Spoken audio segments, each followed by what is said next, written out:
Sejam muito bem-vindos ao Scancast, o podcast de carreira e tecnologia da Scansource. Eu sou Alberto Viçoso, mas você já está cansado de saber disso. Pessoal, hoje eu vou conversar com dois caras. Presta atenção, tá? Que eu sou fã. Eu, particularmente, sou fã e acompanho o trabalho deles já há algum tempo. Então, para o que você está fazendo e escuta esse podcast. Sério, isso vai ser muito legal. Você precisa conhecer o trabalho deles. É, sem a menor sombra de dúvidas, um dos projetos mais incríveis dos quais eu já ouvi falar e um dos mais importantes também. Agora eu vou dar uma esfregada na cara de vocês. Só esse detalhe aqui da história dos dois. Os dois foram escolhidos pela Forbes como dois dos 30 jovens com menos de 30 anos mais promissores. O que você já tinha sido indicado com menos de 30 anos? Eu? A nada. O famoso Forbes 30 Under 30, que destaca os mais brilhantes empreendedores, criadores e game changers com até 30 anos. Você já foi chamado de game changer? Com menos de 30? Pega essa! Estamos hoje aqui com os fundadores do SP Invisível, André Soler e Vinícius Lima. Sejam bem-vindos. Valeu, obrigado. Acho que depois dessa apresentação, meu medo é depois dos 30 anos tirarem esse prêmio da gente, só até os 30. Mas obrigado pela apresentação, para mim é um prazer estar aqui, valeu o convite. Alberto, obrigado aí, tamo junto e bora trocar ideia. Muito feliz de estar aqui. Legal. Gente, legal demais. Muito importante falar que o programa de hoje é oferecido pela Dell. Dell, muito obrigado, a gente te adora, você sabe disso. Sempre gostei muito de você, Dell. Maravilhosa. E também é muito importante dizer que vocês têm a liberdade de mandar as perguntas ao final do podcast para o e-mail scancast@scansource.com e a gente vai fazer o máximo para responder vocês. Beleza? Combinado? O que foi, produção? Tá tudo certo? Ah, então tá bom. Maravilha. O pessoal às vezes levanta os braços assim, me olha assim meio esquisito e eu não sei o que tá rolando. Gente, vamos lá. Para quem ainda não conhece, o que é o SP Invisível?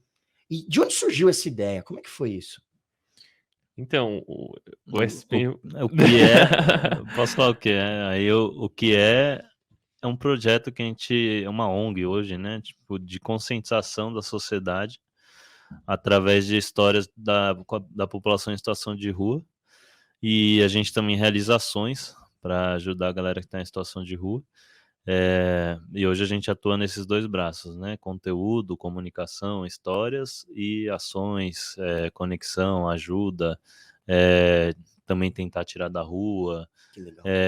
E as ações são basicamente algumas, como Natal, Inverno, Carnaval, Páscoa, que são entregas, mas também a gente tenta sempre gerar essa conscientização no voluntário, né? Agora está rolando a nossa ação de Natal, onde todos sentam juntos, conversam, trocam ideia. Então o que a gente busca mais assim é conscientizar, seja por via de histórias ou por via das ações. Que demais. E aí, como começou, André, pode falar um pouco? Então, começou há 7 anos atrás, a gente já tem 7 anos aí de história. Começou na nossa igreja, quando um pastor propôs para um grupo de adolescentes que saísse pela cidade de São Paulo e fotografasse tudo que era invisível, né? Essa foi a proposta dele, cada um com seu celular. E esses jovens saíram, nessa época, eu e o Vini, a gente era amigos, colegas da igreja. Depois dessa saída fotográfica, foi proposta por um pastor lá dentro, que é o pastor Joab, dentro da igreja Batista da Água Branca. A gente olhando essas fotos, viu que ali tinham muitas fotos de pessoas em situação de rua. Tinham fotos de idosos, fotos de pessoas atravessando a rua, tinha fotos de prédios muito altos, porque todas essas fotos foram tiradas na Paulista. E aí tinha fotos de pessoas em situação de rua, essas pessoas estavam cobertas, então não dava para ver o rosto delas. E essas pessoas, então ali já tinha um sinal de invisibilidade, e o segundo sinal de visibilidade é que ninguém sabia a história delas. Isso as tornava muito invisível, realmente ninguém tinha conhecimento sobre ela, existia sempre um preconceito. E aí que surge a nossa ideia de começar a contar a história dessas pessoas nas redes sociais para dar rosto e para dar história, mostrar a história delas. A gente não sabia naquela época, né? Muitos jovens, o que isso ia repercutir, mesmo porque a internet não era esse espaço de comunicação que é hoje. Hoje as marcas estão muito presentes, né? Ideias muito presentes. Antes era um lugar mais de pessoas. E foi muito legal, assim, porque as pessoas começaram a falar no Facebook, que era a rede mais forte há 7 anos atrás, pô, que legal, esse projeto tá me fazendo ver as pessoas na rua. E aí a gente falou, pô, se isso aqui tá ajudando as pessoas a mudar o olhar delas, então vamos continuar. E aí a gente continuou e não parou mais. A gente começou a cada vez levar mais a sério, fotografar, fazer umas imagens mais bonitas, o Vini dá uma atenção maior para os textos. Eu sempre fui responsável pela imagem da SP, o Vini pelos textos, pelos discursos. Então, foi assim que nasceu o projeto. E agora a gente está aqui, surgiram depois essas iniciativas que o Vini comentou. E é isso. Muito legal. E como que tem sido as parcerias, assim? A galera começa a procurar vocês, quer ajudar? Tem isso ou não? Vocês ainda continuam batendo de porta em porta? Como que tá hoje em dia? Cara, tem mais gente querendo ajudar a gente do que no começo, né? Acho que isso mudou bastante. Até pós-pandemia, a gente sentiu um interesse de algumas instituições maiores em querer contribuir com a causa. Mas a correria de falar com as pessoas não para, isso não para nunca. A gente tá cada vez. O crescimento veio, mas o esforço também aumentou quando o crescimento veio, né? Acho que a gente é bem insatisfeito do modo bom, né? Em dizer assim, pô, quanto mais pessoas souberem, melhor, não tem um limite. Que legal. Sim, e aí desde pessoas físicas doando 10, 20, 50 reais, até empresas, até pessoas físicas grandes, sei lá, a gente teve o inverno do ano passado que contou com doação da Maísa e contou com doação do Criolo. Tipo, Milton Nascimento também. Milton Nascimento, bastante gente ajudando, assim, tipo, até sei lá, famosos ajudando como um voluntário anônimo, assim. A Débora Falabella ajudou na última ação, teve a Rafaela, que é uma atriz da Globo, enfim, um monte de gente tentando ajudar como pode, assim. Então tem sido bem legal, assim. A gente fala que a partir da escuta, você vai saber o que a outra pessoa tá precisando e aí você vai ver se você pode ou não ajudar. Tipo, não tem uma maneira certa de ajudar, sabe? Que legal. Não tem uma regra, né? Isso é muito legal. E como que vocês fazem essas ações que eu acho que são incríveis? Você que não conhece, vai no Instagram lá, SP Invisível, é muito legal. Como que foi essa parceria que vocês fizeram com o Laboratório Fantasma agora, recente? Foi uma oportunidade bem legal. A gente é fã, eu sou fã deles, sou fã do trabalho da Laboratório Fantasma.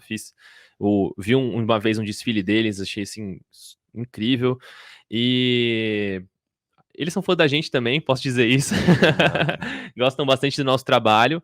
E foi muito, acho que natural, assim, sabe? Sabe uma parceria que a gente não estava preocupado, nossa, vai sair assim, assim, assim.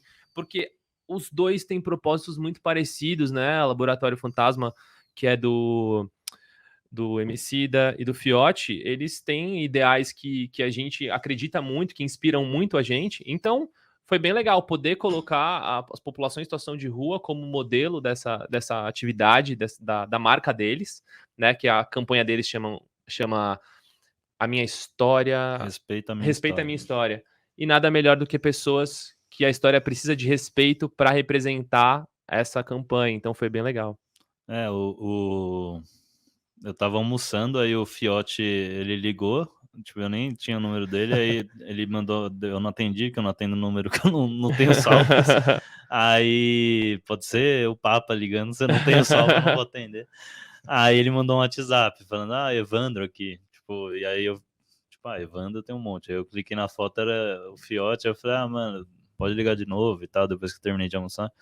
E aí ele explicou, tipo, querendo fazer, nem falei com o pessoal aqui ainda, tô querendo fazer uma campanha dentro da Lab, chama Respeito à Minha História, e onde a galera em situação de rua seria modelo e tal, porque a gente trabalha com histórias, vocês também, isso que o André falou, tipo, e a gente queria poder fazer isso, e ajudar o projeto de vocês, o que vocês acham? Aí eu levei lá pros meninos, pro André, pro Bruno, e também deu super match, assim, e foi muito rápido, assim, tipo, foi papo de uma semana teve a ligação, o dia seguinte a reunião, depois, na próxima semana já tava rolando. Gravando tudo.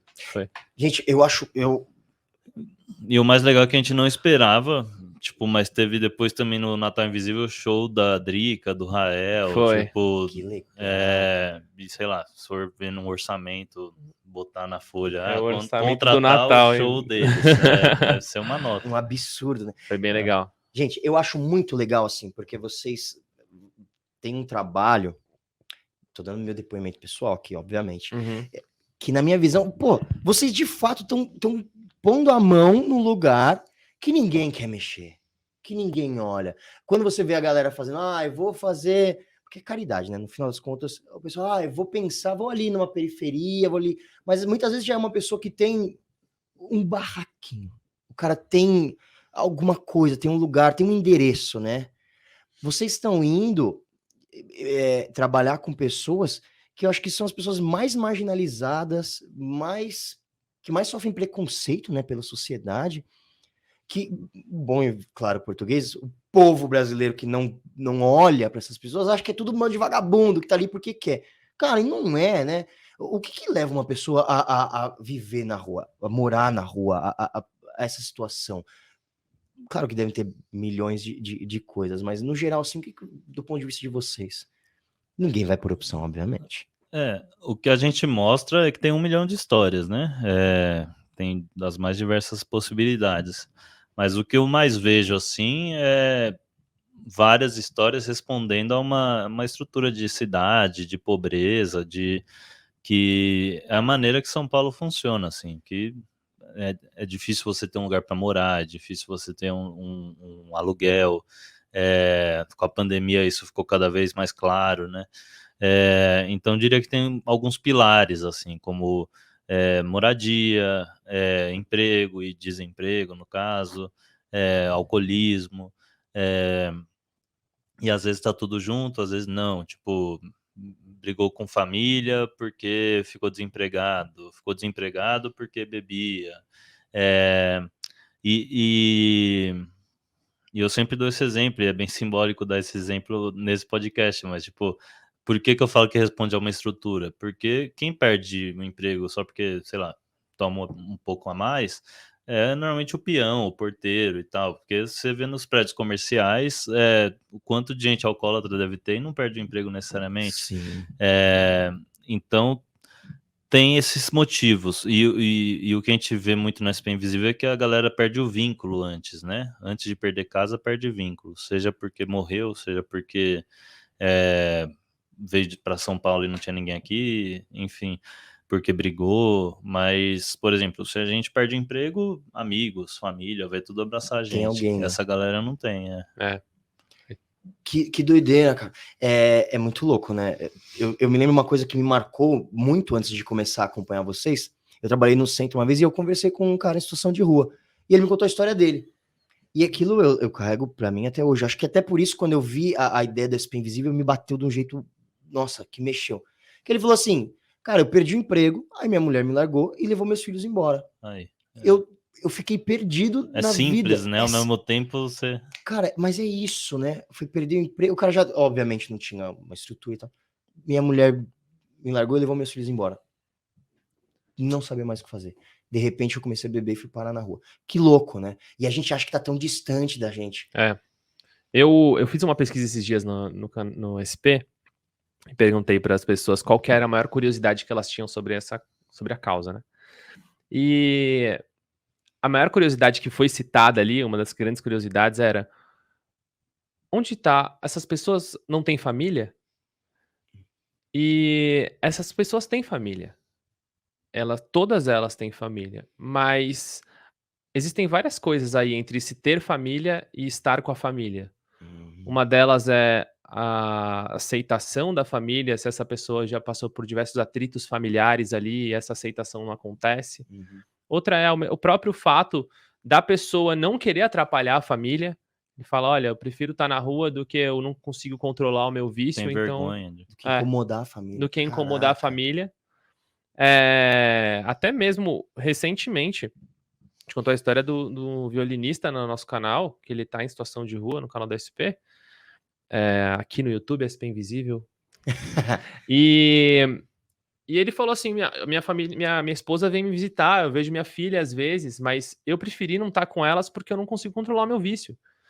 Então, assim, às vezes a escolha de não estar com a família ou de não ter a família, tudo isso é o que distancia muito eles de voltar a uma situação de casa, né? E o que agora, citando até a nossa ação que está acontecendo agora, que é o Natal, o que a gente faz no Natal Invisível é ser família para essas pessoas. Porque em um ambiente onde é de compartilhar e de estar junto, que é o Natal, quando a gente abre esse espaço para poder estar junto com eles, eles acabam criando um carinho pelos voluntários que estão ali, que é como se fosse família. Então, a linha que o SP Invisível trabalha em tudo que faz é muito voltada ao cuidado das pessoas. Porque é por uma falta de cuidado de alguém que ela foi parar na rua. Sendo um cuidado que é familiar, histórico, de um histórico familiar, que lá na frente repercutiu em uma ida para a rua, ou um histórico daquele momento que a pessoa não soube lidar com aquela situação, perda de emprego, perda de alguém da família. Então, os ideais da SP Invisível estão muito voltados em cima do cuidado que a gente tem pelas pessoas, em tudo que a gente faz, porque a gente entende muito que é isso que as pessoas precisam. Pegando esse gancho dessa pergunta que os voluntários fizeram, né, nas redes, onde está a família dessa galera? Não sei se é coincidência, enfim, se eu comecei a falar mais disso, mas esse ano, tipo, respondendo essa pergunta, a família dela tá do nosso lado, tá por aqui. E não é simbólico. Esse ano, umas 4 pessoas acho que falaram pra mim que tinha parente em situação de rua, assim, tipo, pareceu muito pra mim essa história. Eu acho que eu tava mais conversando com o pessoal, ouvindo mais sobre isso, e a galera ficou mais à vontade de falar pra mim, mas chegou muito pra mim essa história de meu pai, meu tio, meu irmão, e gente classe média que trabalha com nós, que, enfim. Então, respondendo essa pergunta, onde tá a família dessa galera? Tá trampando com você, tá, enfim, tá na sua família. Tá aí, né? Se olhar pro lado, tá aí. Tá no busão, tipo, Tá próximo, né? tá muito próximo, Tá muito próximo, a gente não tem ideia, mas tá. Cara, isso é muito louco, né? Eu tenho um amigo, que é um grande amigo meu, assim, da infância, que tá em situação de rua. Então, E ele me liga de vez em quando. Coitado, ele se perdeu, é isso. Ele se envolveu com uma garota que era viciada em crack, engravidou ela, e aí ele acabou tá na Cracolândia, e ele me liga quando ele tem alguns momentos de lucidez, ele me liga chorando e fala, meu, o seu número de telefone é o único que ele guarda que eu na sei. cabeça, né? E ele fala assim, Beto, não troca o número, porque é a única coisa que eu tenho. E aí eu falo com a família dele. E é exatamente isso. Eles falam, gente, eu já tentei, não consigo. E é isso, o cara, ele precisa de ajuda, né? Precisa de ajuda. Mas é complicado, não é simples. Me parte muito o coração quando eu vejo pessoas falando, isso aí é um vagabundo, porque não sabe. E por isso que eu volto a frisar aqui, que eu acho tão incrível quando vocês contam a história da pessoa. Sim. Porque é isso. E vocês, a gente estava até comentando aqui um pouco antes de começar, vocês têm um trabalho também visual, estético, é pensada a forma de trazer, né, de levar por exemplo, você entra no Instagram do SP Invisível, cara, as fotos são bonitas, a mensagem, o texto está bem escrito. Como que é isso? Vocês têm esse trabalho também de pensar como comunicar para que as pessoas se atraiam mais? Como que é isso? Então, tudo começa, né, na nossa compreensão do invisível. Quando a gente compreendeu por que aquela pessoa era invisível, a gente encontrou uma ferramenta que eram as redes sociais para deixar ela mais visível. E nas redes sociais, as pessoas têm um padrão estético, né, para conseguir se aproximar de uma imagem, independente de quem seja a pessoa que está sendo fotografada ou o texto que ela está lendo. Então, eu sou cineasta, o Vinícius é jornalista, nossa formação é comunicação. E o que a gente fez foi colocar o nosso dom à disposição dessa causa. Que legal. Então, a gente percebe que quanto melhor tá a nossa comunicação, mais pessoas a gente está atingindo e mais preconceito a gente está conseguindo quebrar. Que legal. Porque esse preconceito, ele acontece quando as pessoas leem essas histórias e percebem que poderiam ser elas. Uhum. Aí você pode me perguntar, mas André, como é que você sabe que esse preconceito está sendo quebrado nesse movimento que vocês estão fazendo? Eu vou te dar um dado aqui.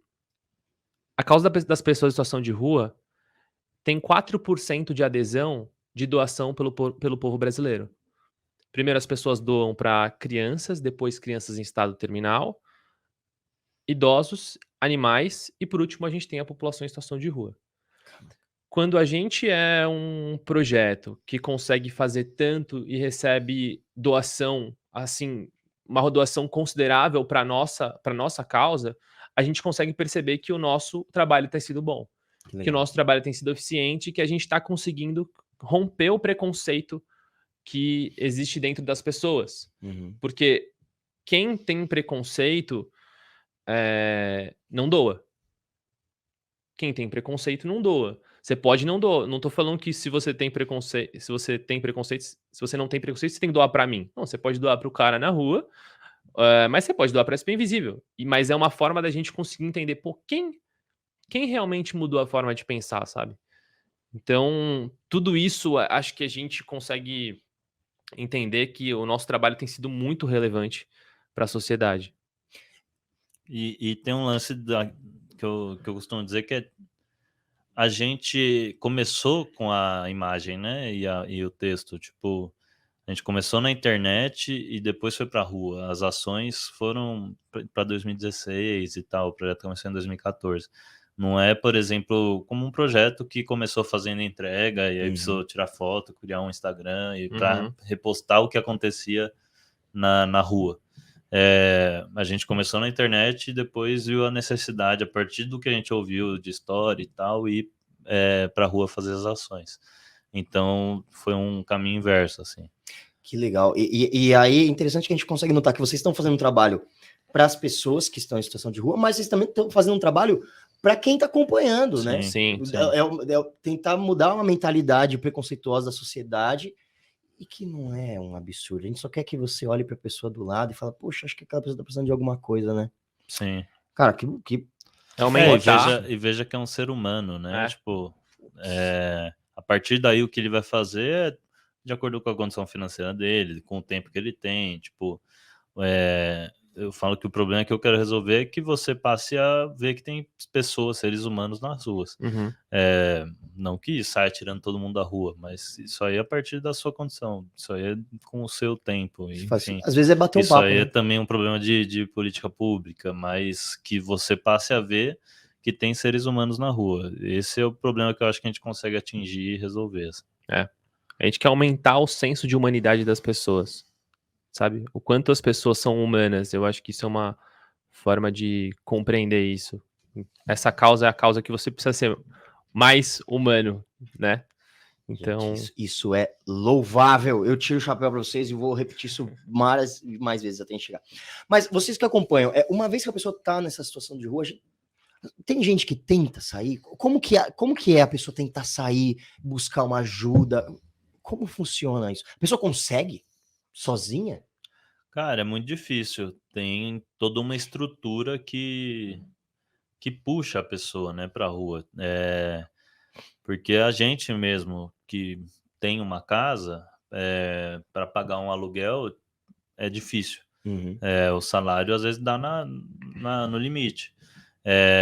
Imagine o cara que tá com a vida muito negativada, muito atrás, tipo, o cara que tá. E aí são formas diferentes de lidar, são ânimos diferentes. O cara que tá meses na rua é muito mais fácil. Você vira e fala, mano, vamos ter um trampo aqui e tal, não sei o que, não sei o que lá. Você consegue reerguer rapidinho. Agora, o cara que já tá 5, 10 anos na rua, o cara, tipo, já... Tá adaptado, né? Não tá mais, tipo, esperançoso, né? Nem que não tá mais afim, não tem mais esperança, sabe?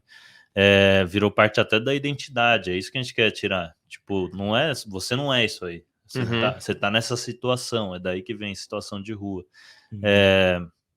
Até teve uma vez que um rapaz, um tatuador, falou: eu quero fazer uma tatuagem do SP Invisível em você e tal, e eu não queria fazer o logo, assim, não acho que não sou institucional. Acho que isso é minha causa, tipo, o SP Viseu é um meio. Uhum. Aí eu lembrei de um desenho que um desenhista fez pra gente, que é isso aqui, que é tipo o cara preso na cidade, a cidade presa nele, ao mesmo tempo contra ele. Porque é isso, a cidade tá jogando contra o cara querer sair da rua, sabe? Especulação imobiliária, preconceito, desemprego, tudo isso jogando contra a vontade dele sair da rua. E aí a gente vem para facilitar essa tentativa de sair da rua.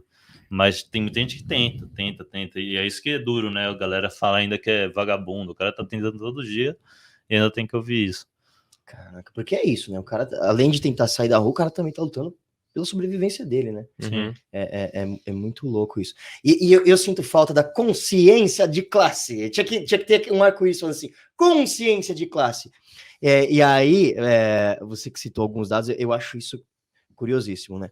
O cara que é milionário, vamos lá, gente, põe isso na sua cabeça e grava para sempre. O cara que é milionário tá mais perto de uma pessoa em situação de rua do que de um bilionário. Uhum. Então, querido, tá mais perto você virar uma pessoa em situação de rua do que você virar esse bilionário que você acha que você é. Mas você não é, não é, tá bom? Mesmo que você tenha 1 milhão. Você mesmo aí que tem 2 milhões. Nossa, quanto dinheiro. Cara, tá mais perto você ir pra rua do que você se tornar um bilionário. Que dirá os que ganham 10 pau, 5 pau e acha que é elite. E acha que é elite. Não é. É isso que mas eu acho que isso é duro, né? Porque abrir os olhos para a realidade é difícil, né? E quando você começa a se pegar, mas é muito louco, né? E quando você pensa no salário mínimo, o salário mínimo é uma coisa cruel.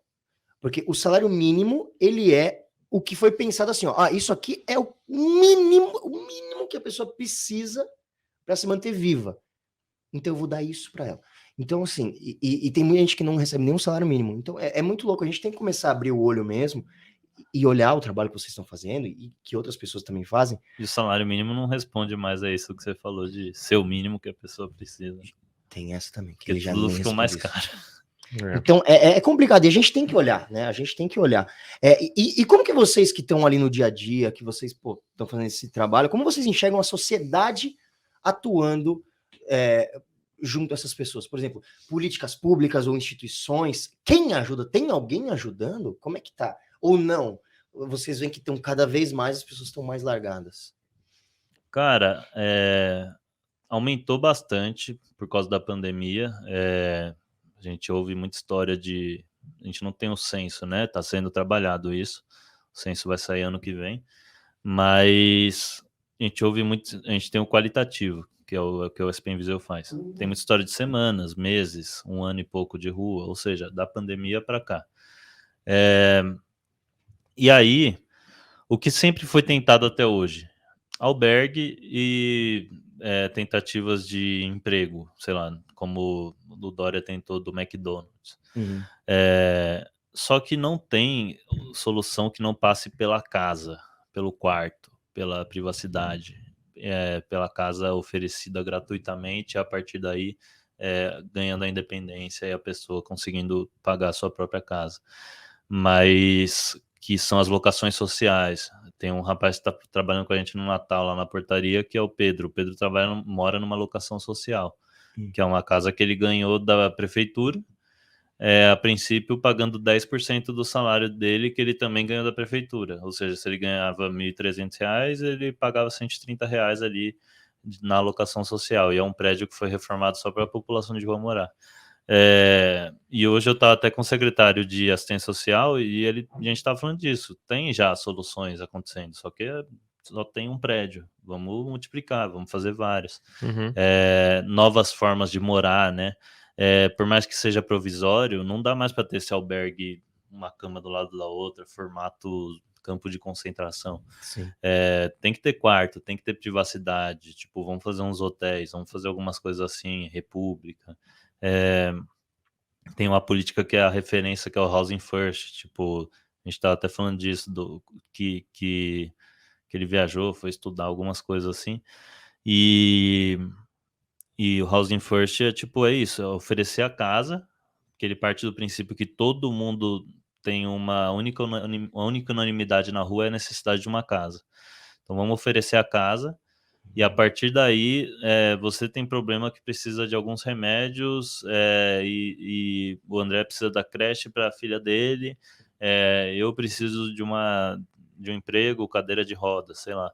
Então, dentro da sua casa, você vai receber essas coisas, e ele vai receber essas coisas dele, eu vou receber as minhas, mas precisa da casa para nivelar, assim. Você tem que dar uma dignidade para a pessoa primeiro, né, cara? Até isso que a gente está falando agora tem muito a ver até com a primeira pergunta que você fez, né, de como tirar a pergunta anterior a essa, como tirar o cara da rua.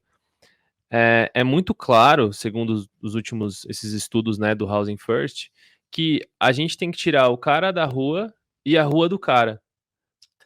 Porque a rua também, ela leva para as pessoas que ficam nela um novo modo de viver, muito diferente do que a gente vive.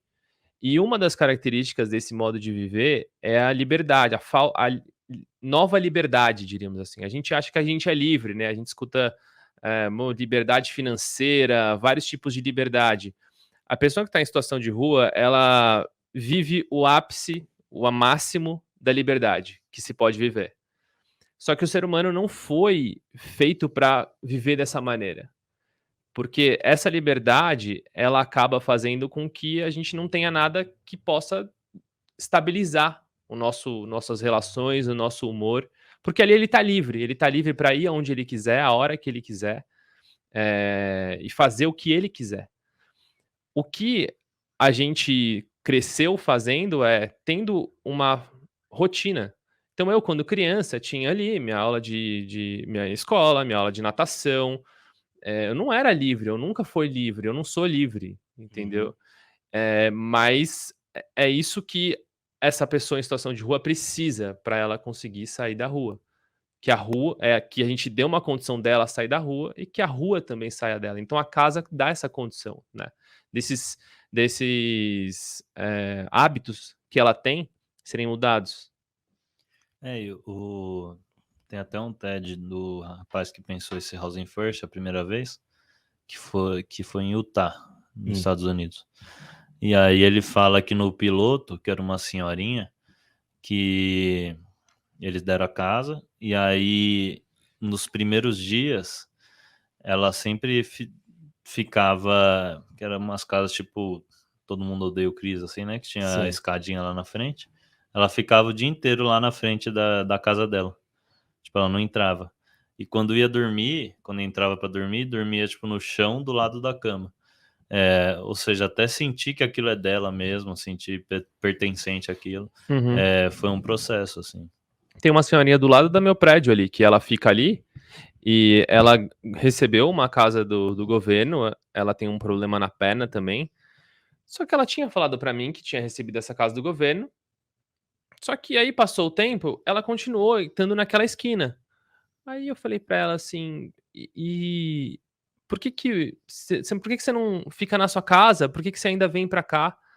Ela falou assim, porque aqui tem o pessoal do Centro Espírita e eles passam por aqui e me conhecem. Então aquele é o lugar onde ela se sente amada. Então quando ela sabe que vai ter o culto do Centro Espírita, ela fica lá pra cumprimentar o pessoal, pra estar junto. Então é isso, assim, é uma mudança de hábitos também, sabe? Que doido isso, cara. E tem um lance muito de carinho, de atenção, né? Sim. Que a pessoa pede. Eu tive uma vez a chance, o privilégio de ouvir a Carmen Silva, né, que ela é líder do MTSC. E aí ela falou uma coisa que eu nunca tinha parado para pensar. Mãe da Preta e da pastora Liliane. Exatamente, mulheres maravilhosas. E aí ela falou um negócio que eu nunca tinha parado pra pensar. Eu tava com ela quarta-feira. Quarta-feira agora passada? Maravilhosa, né? Vocês têm alguns trabalhos próximos? Como que funciona? Não, a gente não tem trabalhos próximos, não. Eu conheci ela pessoalmente agora. A gente tá até conversando, várias coisas legais. Na verdade, a gente foi gravar eu fui gravar uns vídeos pro nosso canal de YouTube lá numa ocupação. Mas a gente não tem trabalhos próximos hoje. Mas ela é maravilhosa. Sim. Se você parar pra escutar essa mulher, é uma aula terrível. Terrível não. Terrível no bom sentido. Mas ela falou uma coisa que é muito louca. Ela falou: a gente tem um problema, quando a gente vai falar de moradia, que é o CEP. Tem um negócio também que a galera quer pegar as pessoas que estão em situação de rua e jogar a pessoa lá no. Depois de Marcilac, depois da balsa, jogar a pessoa num lugar que a pessoa não tem nem condição de fazer nada. Então, também, o que ela diz, que eu acho genial, você quer tirar da frente essas pessoas. Você quer. Mas só que as pessoas estão centralizadas, né? E do ponto de vista de vocês, dá para acabar com o problema de falta de moradia? Existe essa possibilidade? A gente está em São Paulo, uma das cidades mais ricas do mundo. Dá? Tem como? Eu acredito que sim, mas tem que tocar em feridas que a galera não quer tocar, assim. Plano diretor, consequentemente, empresas, empreiteiras, especulação imobiliária. É isso que você falou, o pessoal quer ter o pobre no centro trabalhando, quer ter ali seu chapeiro para o restaurante que ele abre, quer ter ali o caixa, quer ter toda essa galera trabalhando, mas não quer ter o pobre morando no centro. E aí que tem toda a condução, tem todo esse negócio, tudo isso torna a vida mais cara, tudo isso torna a vida mais demorada. E aí, além disso, o cara tem toda uma questão do orgulho, né? Se eu moro no centro, eu pago um aluguel de 3 pau. E aí eu vou falar pro cara que do lado do prédio dele vai abrir um prédio que é para a população de rua morar, de locação social. Ele vai ficar lá, como assim? Tipo, ou às vezes até no mesmo prédio, que Nova York tem isso. Tem prédios que são pra gente morar e a gente paga um aluguel X e a população de rua vai morar também e vai pagar X menos Y no mesmo prédio. Então, quando for pensar políticas de habitação, é sempre pensado desse jeito. Vamos jogar o cara para Ermelino Matarazzo. Vamos jogar o cara para não sei onde. E a ocupação Mauá é isso, tipo, é tudo no centro. Essa é a ideia. Tem prédios, milhares de prédios aqui no centro, que se pegar o uso social, que é lei, consegue fazer prédios. Só que a galera prefere deixar lá, tipo, criando mosca, até ficar mais caro, e aí chegar uma empreiteira, comprar esse prédio e fazer um estacionamento. Sei lá o que vão fazer, mas tem muito lugar vazio. Tipo, tem até uma máxima, né, da luta por moradia, que tem mais gente tem mais prédio sem gente do que gente sem prédio. Tipo, absurdo, ou seja, dá para botar todo mundo num lugar, sabe? Isso é um absurdo. E eu nunca tinha pensado por esse lado, essa informação que você está trazendo. Que a vaidade de não ter uma pessoa morando perto de você, cara. Que absurdo. E esse lance da meritocracia, tipo, eu pago. Tipo, e daí que você paga? Que muda? Gente, eu não consigo entender o que afeta a minha vida. Não afeta em nada. Uma coisa que não afeta em nada a sua vida, por que você vai se incomodar, gente? Vai ser feliz, não é? Isso vai dar até um problema no seu estômago um dia. Você fica tão preocupado com coisas que não afetam a sua vida. Desapega disso aí, vai cuidar da sua vida. E existem histórias que marcam vocês? Como que é? Tem algumas histórias assim que vocês falam, cara, isso aqui me mudou, a história de pessoas, que é isso que vocês fazem, né? Tem algumas assim que vocês falam, putz, isso foi demais. Sim, muitas. Eu tenho tido cada vez mais contato com uma pessoa em situação de rua que é o Celestino, que hoje a gente conversa bastante, assim, eu conheço ele, já deve fazer uns 3 anos, e desde lá encontrei ele em situação de rua, perto do metrô do Tietê, do rodoviário do Tietê. E lá ele tem um espaço, ali tem uma praça, ele habitou essa praça, construiu uma barraca grande e ele recebe a população em situação de rua que chega, principalmente mais jovem, os meninos que vêm fugido de casa, e ele acolhe eles ali. Que demais. Isso é uma forma dele cuidar, dele deixar eles distantes das drogas, dele dar uma oportunidade, às vezes, de incentivar ele, vai cortar o cabelo de alguém, dar uma máquina para cortar cabelo. Então, ele é uma pessoa que está em situação de rua, mas ele encontrou o propósito dele ali dentro, que é de ajudar as pessoas. Ele não é usuário, ele é um senhor que está ali querendo ajudar os jovens que chegam. Então, esse é um exemplo de uma pessoa em situação de rua que eu acho que ninguém imaginaria, né, que esse cara estaria na rua. Ele já foi repórter de uma das dos meios de comunicação, uma das revistas mais famosas do Brasil até hoje. Então, é uma pessoa que acho que traz pra gente essa sensação, né, esse sentimento de, poxa, poderia ser eu. E várias pessoas em situação de rua, acho que quanto mais próximo estão essas histórias da nossa realidade, quando a gente posta a história de um advogado, chove de advogado, e tipo assim, pô, caramba, não sei o quê, chove de gente compartilhando. Então, quando as pessoas começam a ver que a realidade de uma pessoa em situação de rua, ela é próxima da nossa realidade, sendo ela por o que for, talvez pegue algumas coisas mais, como quando a gente fala de educação e tudo mais, a gente vê que podia ser a gente, sabe? E é aí que as pessoas se sensibilizam. Caramba, e aí que bate, né? Sim, comigo também. Quando é muito parecido por idade, por sonho, pelo que passou, tudo isso mexe bastante. E histórias que eu me envolvo um pouco a mais, assim, também, tipo, seja porque eu tô tentando ajudar, e aí reencontro, a gente vai caminhando junto, também mexe bastante comigo, assim. Cara, eu li. Você tem uma história que você escreveu. Acho que você tinha 17 anos quando você escreveu. Eu acho que estava escrito lá no texto.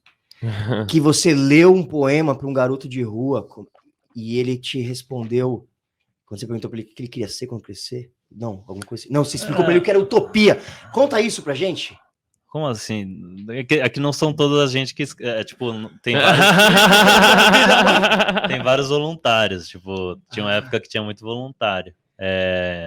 Mas não lembro dessa, assim. Não, também vocês devem ter tantas histórias. Cara, eu li uma que me mexeu. São mais de 1.000 histórias. A gente deve estar batendo aí 1.500 histórias já. E ainda é uma fração, né, da quantidade de pessoas. Isso é 1.500, se fosse há um tempo atrás quando tava 15 mil, isso é 1%, né?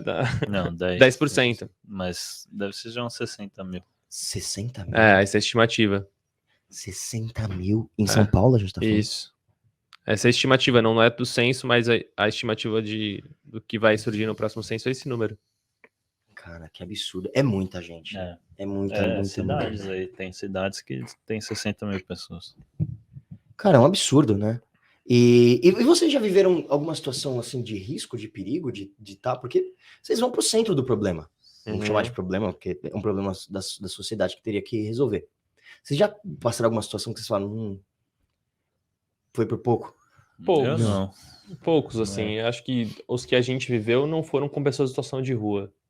Foi com pessoas que não estavam na rua, estavam na rua, né? Mas não estavam em situação de vulnerabilidade social. Porque a pessoa em situação de rua, ela muitas vezes não tem até esse ânimo para chegar a esse, sabe? Para chegar a esse ponto, ou é tão oprimida ali na rua que ela não chega a isso. Então, já passei por algumas situações, mas assim, nenhuma que terminou ruim, sabe? Já aconteceu de eu estar na Praça da Sé e ter tido algumas coisas assim. Por exemplo, vou contar uma. Vou ficar enrolando aqui. Uma vez, eu e o Vinícius, a gente estava na Praça da Sé e a gente chegou lá e começou a conversar com as pessoas. Tava eu e o Vinícius, acho que tinha mais algum voluntário também. A gente começou a conversar com as pessoas que estavam ali. E aí, quando a gente chegou, acho que ele estava com alguma camiseta, o pessoal reconheceu a gente. Falou, vocês são da SP Invisível, tal, pô, quero conversar com vocês. E a gente tá com uma autorização de imagem, né, pra pessoa escrever e autorizar a imagem dele. Aí o Vini tava conversando com uma pessoa, tava conversando com outra e começou a formar uma fila, porque as pessoas queriam conversar com a gente. Beleza. De repente, aparece um menino e fala pra mim assim, olha, o que tá acontecendo aqui? O que tá acontecendo aqui?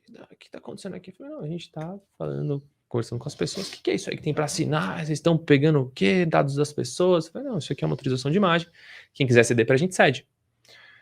Ele, não, que isso tá errado, eu vou chamar aqui quem manda nesse negócio, agora você vai falar com ele, eu vou chamar aqui quem manda, você vai falar com ele. Eu falei, beleza, pode chamar, chama aí. Aí, chamou o cara lá, o cara chegou, e aí, o que tá acontecendo? Eu falei, oi, tudo bem? Prazer, André, tal.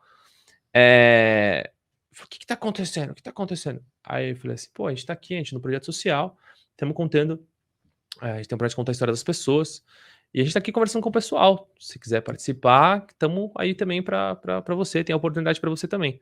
Ele falou, pô, que legal, meu, que Ufa. legal. Eu só não vou contar a minha história porque minha história é muito longa, é muita bagunça, e não sei o quê, mas ó, muito legal o trabalho de vocês e tal e tal. Então, assim, quando a gente explica o que a gente tá fazendo, a gente nunca teve problema, porque a nossa intenção não é ruim. Eles sabem que a gente tá ali pra ajudar. Legal. E eu acho que essa é um conselho pra todo mundo, sabe? Se você vai ajudar, deixe claro o seu nome, explica o que você tá fazendo, qual é a sua intenção, porque as pessoas estão muito mais pra receber. Isso foi uma ocasião de 1.500 histórias. É disso que a gente Demais. tá falando, entendeu? Uhum.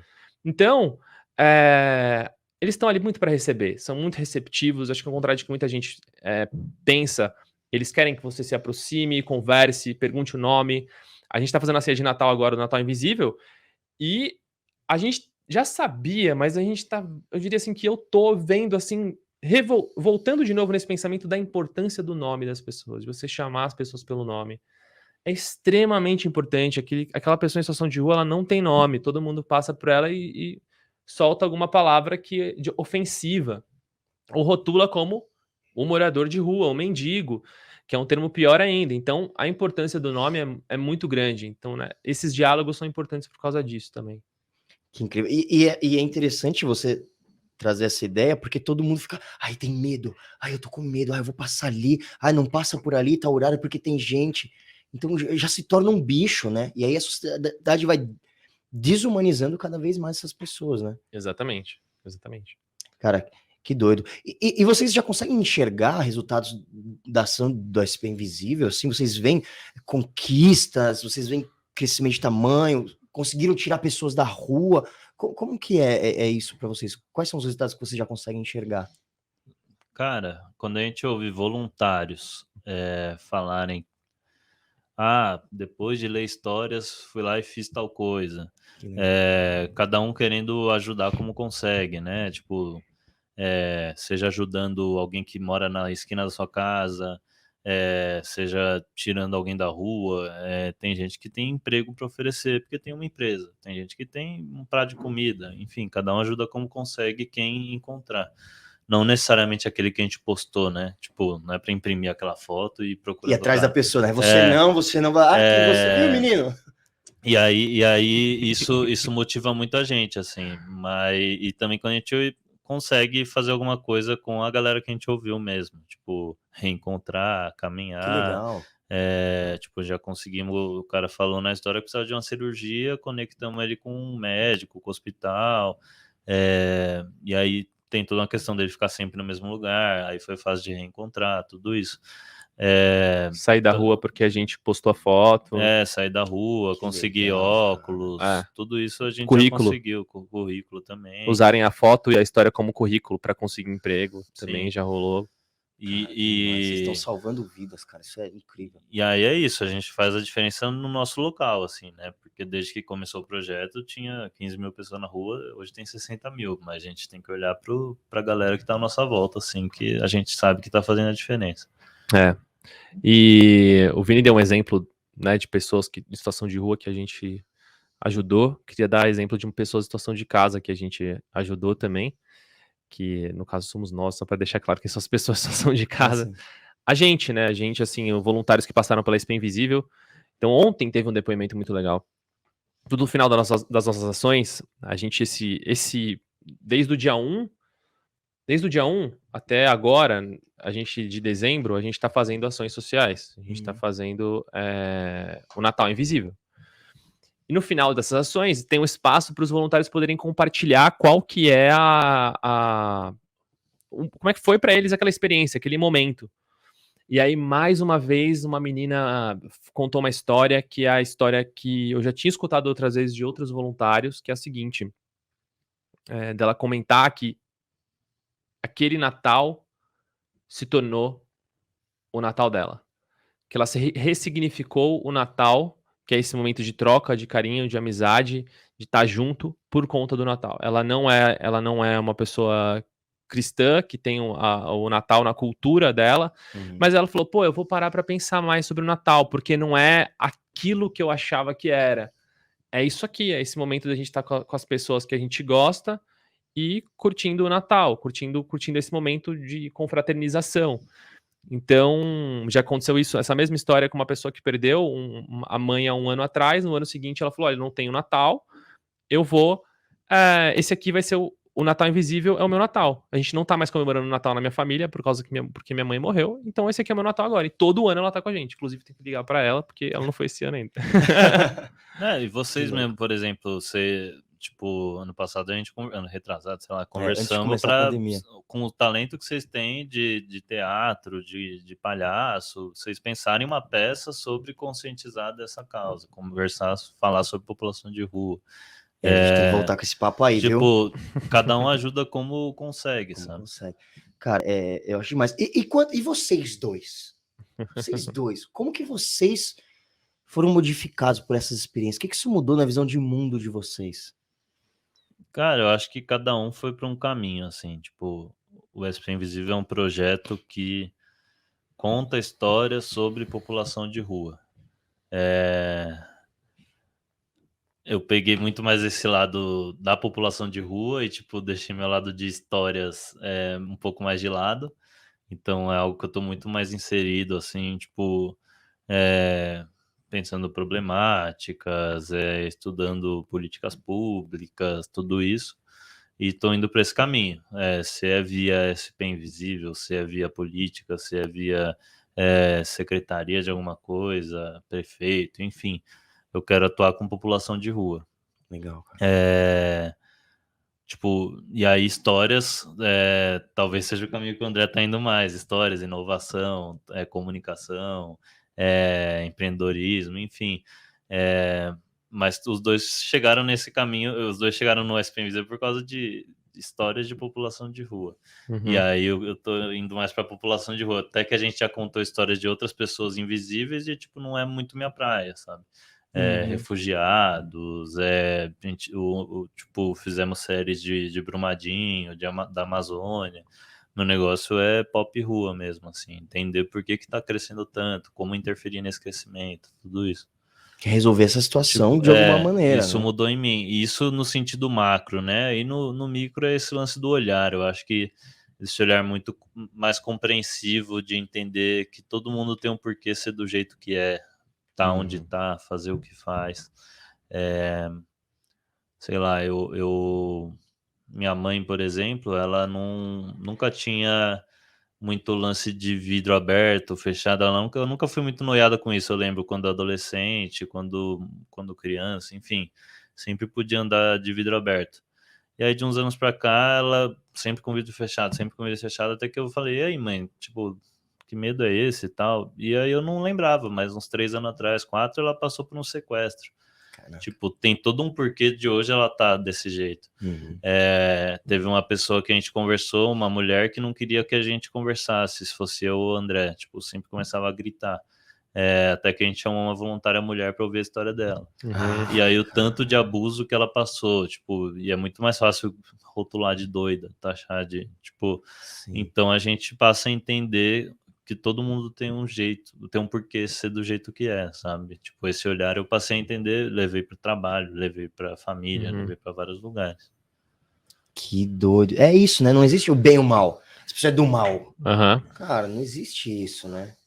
E acho que em mim mudou, assim, muito dos meus valores e ideais, sabe? Hoje o SP Invisível me ensinou a ter uma construção de mundo, assim, quando eu olho para trás, do que realmente são os meus valores, sabe? Do que realmente são minhas prioridades, o que eu acredito, e o que faz sentido para mim são as pessoas em primeiro lugar, sabe? E o que eu tenho visto, que eu fico chateado, é que a gente está construindo um momento político que as pessoas não estão em primeiro lugar. Sim. Então, o SP Invisível me ajudou a conhecer, assim, realmente mais sobre as pessoas, me tornou uma pessoa mais humana, sabe? De entender mais o ser humano, de compreender, pô, quem é aquele ser humano que tá ali, quem é aquela pessoa, isso me faz muito bem, sabe? Eu quando vai até os meus 20 anos, eu falei, pô, eu estudei num colégio muito bom, assim, os meus amigos sempre tiveram uma condição muito melhor que eu. E até os meus 21, assim, meu sonho era ter uma Land Rover, por exemplo, assim, sabe? Tipo assim, pra mim, qual que é o seu sonho? Ah, eu quero ter uma Land Rover e tal, não sei o quê. Hoje não é um sonho que faz sentido mais pra mim, sabe?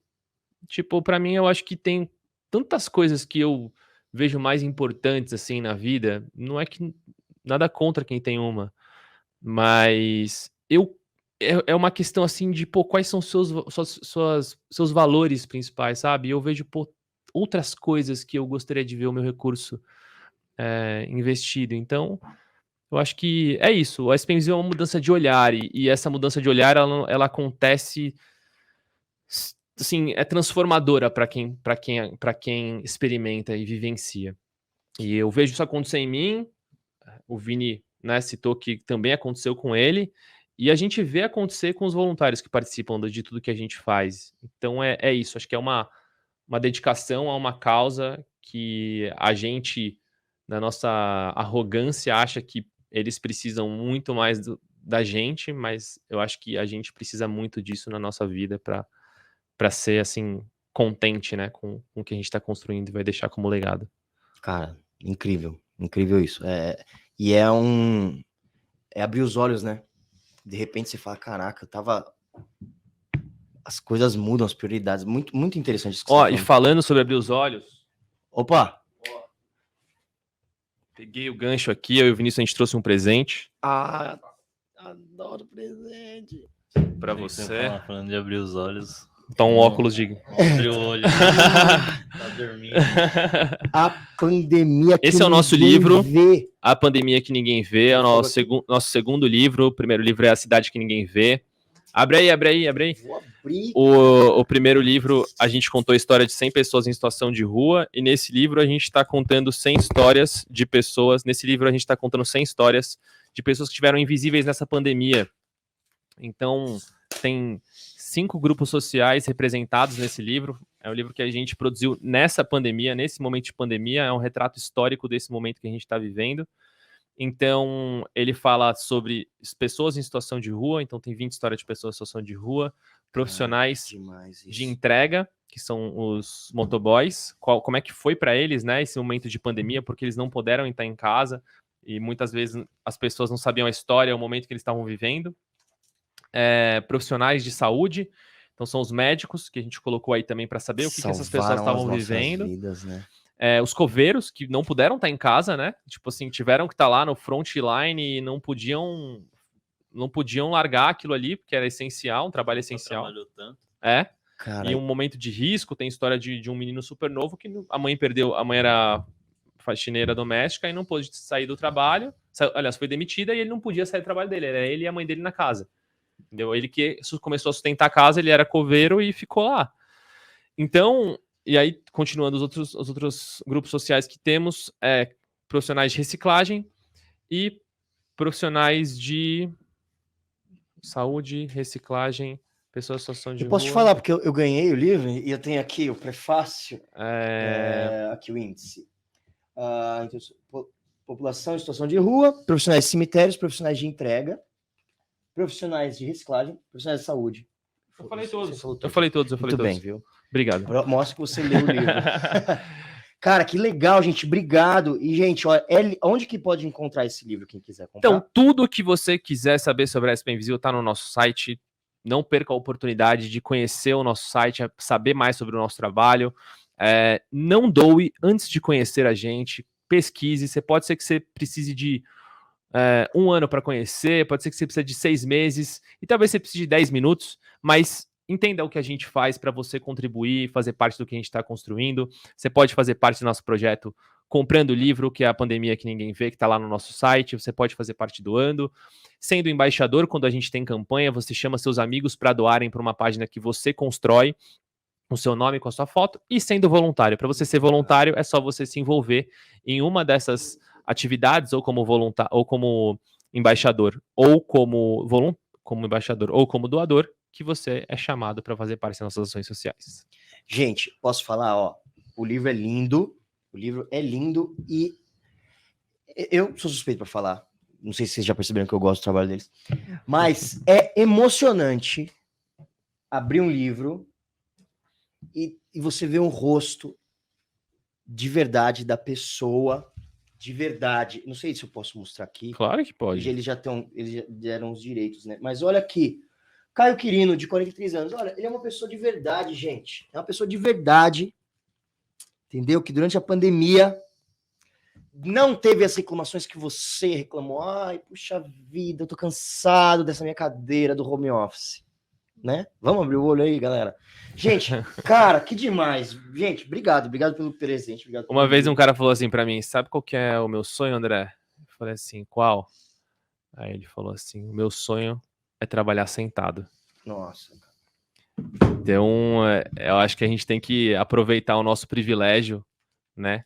De estar trabalhando em home office, de trabalhando sentado. Porque você pode não valorizar, para você talvez seja o mínimo, mas isso já é muito, um mérito, né? De poucos. Um mérito não, uma oportunidade de poucos. Gente, que demais. Caras, obrigado, que papo demais, papo gostoso. Eu vou querer dedicatória, tá? Vocês vão me entregar um livro sem dedicatória, não, vocês vão ter que fazer isso, tá? Gente, você acha que eu não vou ter uma dedicatória.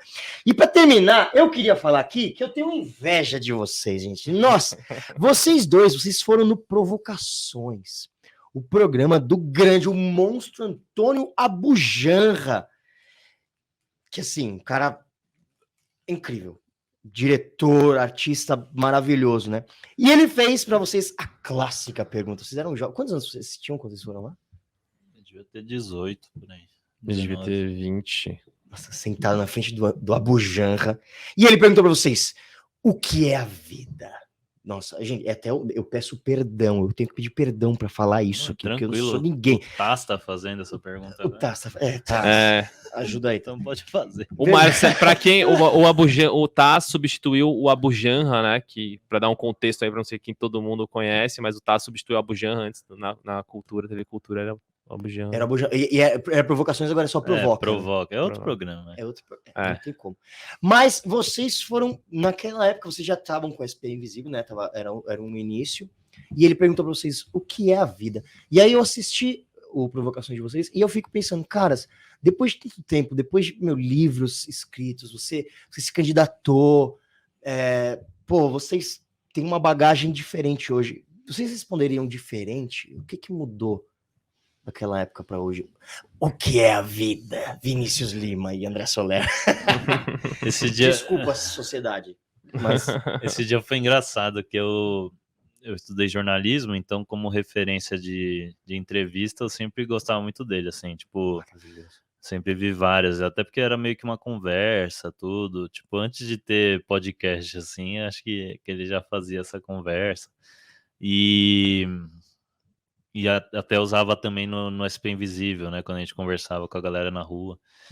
E então, para mim, foi bastante emocionante, assim, eu falei para ele até no bastidor, antes de começar a gravar, ele perguntou, você tá nervoso? Me lembro bastante disso, eu falei, eu tô. Aí ele falou, finge que eu sou seu avô. Aí eu falei, meu avô morreu. Ele falou, então não finge que aí é o fantasma. Se você vê seu avô aqui na frente, estamos perdidos.